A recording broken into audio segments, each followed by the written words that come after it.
I had mentioned the Dolphins with Project Seagate, and the Dolphins actually hold without Dolphins, Project Seagate wouldn't work on many levels. They wouldn't be able to develop the aquatic super soldiers, and you wouldn't even be able to travel through the Seagate. Because in the pool, and my friend Axe, who was my remote viewer, my bilocation remote viewer, who was known as Sky Watcher, and I don't want people to get that mistaken with Star Wars. It was Sky Watcher, was her call sign. We had to do extensive training and energy synchronizing with dolphins. Dolphins put out a certain frequency that actually activated the energy into the Seagate portal. So dolphins were absolutely essential. This is what later on, because the dolphin human hybrid program didn't happen for many years after they had built the facility around the old facility, but then realizing the government our government's been working with dolphins since the 50s, but it wasn't until this back in the I think it was in the early mid-70s when things really kicked off with Project Seagate. Or no, I can't remember exactly when it was. It was about 30 years ago when they found it. So, but the point is, they really found the potential. They really finally discovered the potential of what dolphins were. Unfortunately, they used them for their own damn, experimentation and genetic mutations. I was working with dolphins a lot when I was a kid. Dolphins to me are just another extension of my family. I actually, even to this day, I still feel more comfortable and I communicate better with dolphins than I do with most humans. That's just the truth.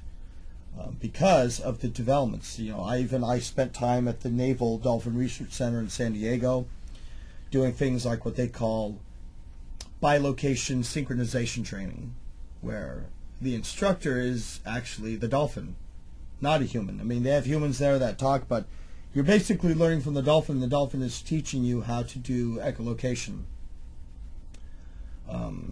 There were a lot of things that were done with me where I was working directly with dolphins. Dolphins have the ability to adjust their body temperature, their body core temperature, depending on if they're going into warm waters or cold waters. My body temperature does range. It ranges between 96.5 and 97.6 degrees. So it's still, at its highest, a whole degree colder than regular body core temperature. Dolphins, as they sleep, how they sleep, because a lot of people probably want to know this, they will shut off one half of their brain, and that side of them will go into a sleep restful status. So basically, you can say they're sleeping with one eye open. When that side gets enough rest, they switch.